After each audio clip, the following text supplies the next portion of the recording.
Selamat datang kembali di channel Belajar Struktur di UBL, di mana kalian bisa belajar analisa struktur, perencanaan struktur, dan rekayasa gempa.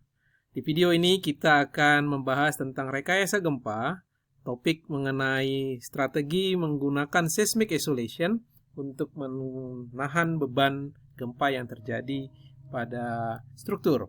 Ini salah satu strategi, ada 5 strategi yang sudah kita bahas, silahkan kalian mempelajari strategi-strategi sebelumnya, baik menggunakan moment frame, bracing, atau dinding geser plat baja yang sudah saya bahas di video pembelajaran sebelumnya.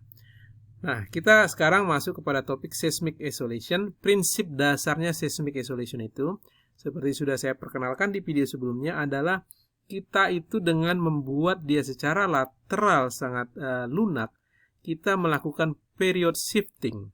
Jadi period shifting ini maksudnya adalah ketika dia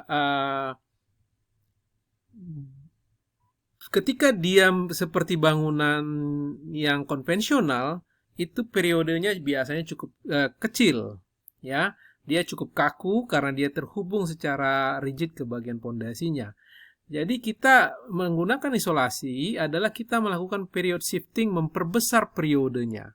Memperbesar periodenya itu artinya adalah satu siklus deformasi atau vibrasi mulai dari posisi yang diam, dari posisi diam menjadi berdeformasi ke kiri ekstrim kanan, misalkan kembali ke ekstrim kiri dan kembali ke posisi semula, itu namanya periode, ya.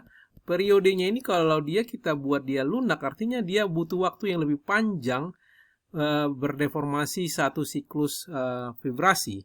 Artinya periodenya tadi yang misalkan ada di posisi sini, ya, dia bergeser atau membesar, ya, bertambah besar periodenya ke posisi di posisi yang ini, di posisi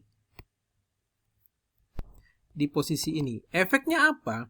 Efeknya adalah efek dari period shifting ini, ya, kita itu mengurangi akselerasi yang akan dialami oleh struktur kita. Jadi kalau tadinya periodenya ada di sini, ini akselerasi yang akan dialami struktur kita ketika dia sebagai non-isolated structure, ya.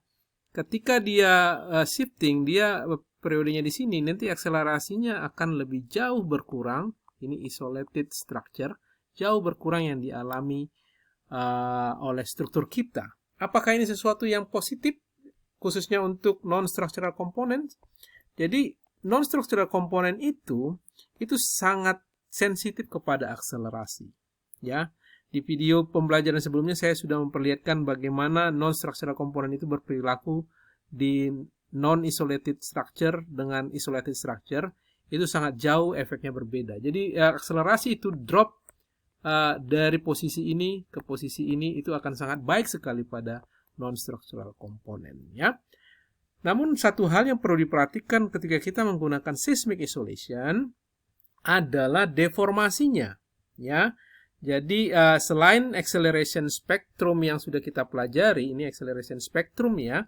Ya, ada juga ingat ketika kita mempelajari awal-awal tentang gempa itu ada selalu akselerasi, ada velocity dan ada deformasi.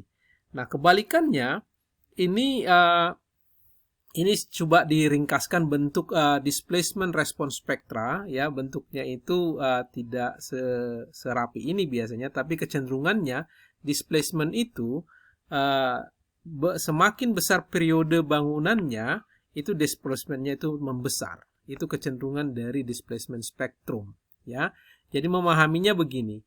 Jadi kalau bangunan itu semakin fleksibel, ya, semakin fleksibel bangunan itu, ingat bangunannya semakin fleksibel, dia itu akan semakin berdeformasi lebih jauh. Kira-kira seperti begitu. Dibandingkan dengan dia yang periodenya kecil, dia cepat berdeformasinya ke kiri dan ke kanan, bervibrasinya sehingga deformasinya tidak besar, kira-kira begitu. Jadi ilustrasi di sini itu adalah displacement response spectrum, vertikalnya displacement, horizontalnya period, dan ini grafik ini 3 biji ini adalah 3 buah spektrum tergantung dari dampingnya. semakin banyak damping yang dimiliki oleh bangunan, tentunya dia deformasinya akan semakin kecil, drop ke sini dan ke sini ya. Nah, sekarang yang perlu diperhatikan ketika kita menggunakan isolation, seismic isolation, kita kan melakukan shifting period. Ingat ya, kita yang periodenya tadi ada di posisi gini, kita shifting, kita perbesar periodenya. Jadi dengan katakan tadinya kita menggunakan chart yang ini nilai damping tertentu, awalnya deformasi yang dialami oleh bangunan tersebut itu ada di posisi ini, ya, di posisi sini besar deformasinya. Nah, kemudian kita shifting period ke posisi ini sehingga deformasinya itu meningkat. Nah, kita memperbesar deformasi jadinya sebenarnya kalau kita menggunakan seismic isolation. Apakah sebagai contoh di sini untuk isolasi bangunan yang menggunakan seismic isolation yang periodenya ini sekitar 3 detik dan diprediksikan damping yang biasa berada di struktur itu yang dimiliki oleh struktur itu sebesar 5%, ya. Itu ekspektasinya bahwa bangunan itu akan berdeformasi secara lateral kurang lebih 1,3 sampai 1,5 meter. Jadi ini cukup besar juga sebenarnya deformasinya. Apakah itu sesuatu hal yang berbahaya? Ya, apakah itu akan membuat kerusakan pada struktur deformasi yang 1,5 meter ini? Kalau kalian lihat prinsipnya, sebenarnya deformasi itu terjadi sebenarnya pada level pondasinya kan. Jadi yang perlu dikhawatirkan adalah space antara pondasi tersebut kepada di sekitarnya. Jangan sampai dia tertumbur. Sementara kan superstrukturnya itu sendiri sebenarnya dia mengalami deformasi yang tidak signifikan. Jadi semua displacement yang ada itu berada pada level isolatornya. Isolatornya yang berdeformasi cukup besar. Jadi tidak akan merusak struktur di atasnya deformasi yang besar tersebut. Hanya deformasinya isolator tersebut harus kita akomodasi ketika dia tidak cukup space yang disediakan, maka akan menumbur sekitarnya. Nah, oleh karena itu kita bisa meningkatkan dampingnya, meningkatkan damping yang dimiliki oleh strukturnya tersebut, sehingga nanti deformasinya akan turun lebih kecil lagi ya dengan kita meningkatkan dampingnya. Jadi kalau misalkan ini damping tadi 5%, ini mungkin bisa sampai 15% kita tingkatkan dampingnya sehingga deformasinya akan lebih jauh berkurang. Nanti space yang kita perlu persiapkan kalau ini strukturnya kita, ya, ini strukturnya kita misalkan, dan ini sekitarnya, sekitar area sekitarnya ini harus kita persiapkan space yang ini ya, secukupnya. Nah, itu juga yang harus kita perhatikan. Jadi selain isolatornya itu bisa memikul beban gravitasi dan juga beban gempa, juga kita harus bisa mengakomodasi besarnya deformasi tersebut. Nah, bagaimana caranya? Ya, tentunya yang paling gampang dengan membuat spasinya tersebut sebesar yang diprediksikan isolatornya berdeformasi seberapa besar. Kalau misalkan isolatornya berdeformasi dengan gempa terbesar itu mencapai 1,5 meter, berarti spasi yang kita perlu persiapkan itu sebesar itu pula, ya. Itu solusi yang paling sederhananya.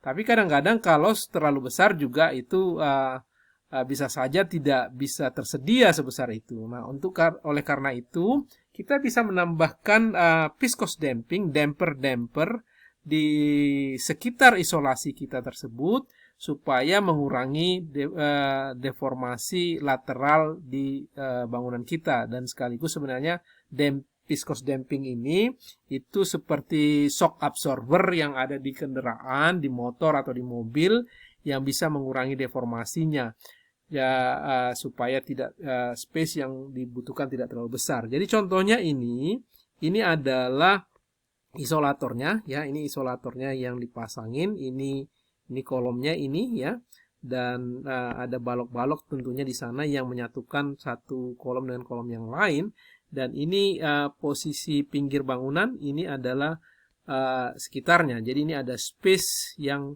memungkinkan bangunan itu bergerak ke kiri dan ke kanan. Nah, kelihatannya ini secara gambar sih tidak terlalu besar ya, supaya space-nya. Ini dia dipasangkan ini jadinya 60 cm saja displacement capacity-nya. Dan dia ditahan dengan menggunakan viscous damping. Ini viscous dampingnya yang menahan bangunan tersebut tidak berdeformasi lebih dari 60 cm. Kira-kira begitu. Ini aplikasinya real, aplikasi real.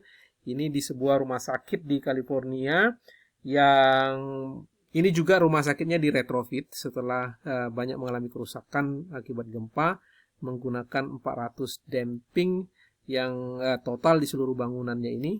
Kompleksnya cukup luas, ini bisa kalian lihat di gambar ini, dan ditambahkan selain itu juga menggunakan viscous damping sebanyak 166 viscous damping untuk mengurangi deformasinya. Oke, begitu kira-kira mengenai seismic isolation. Mudah-mudahan bisa dipahami. Ini salah satu alternatif yang cukup baik untuk mencapai performance immediate occupancy. Performance based design kalau hendak mencapai immediate occupancy, ini adalah alternatif yang paling bagus menggunakan seismic isolation ya. Di video selanjutnya saya akan membahas satu teknologi lagi. Ini merupakan satu kategori seismic isolation tapi menggunakan sifat pendulum, friction pendulum yang bisa digunakan untuk menahan beban gempa. Prinsip kerjanya bagaimana nanti secara ringkas saya jelaskan.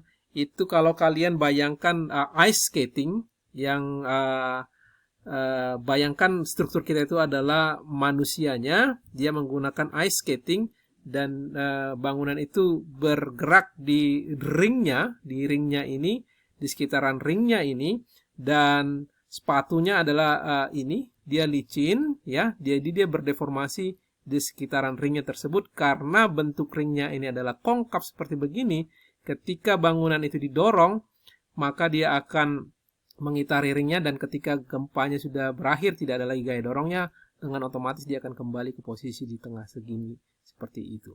Ya, lebih lanjut mengenai friction pendulum akan saya bahas di video pembelajaran selanjutnya. Terima kasih untuk perhatiannya. Sampai ketemu di pembelajaran selanjutnya.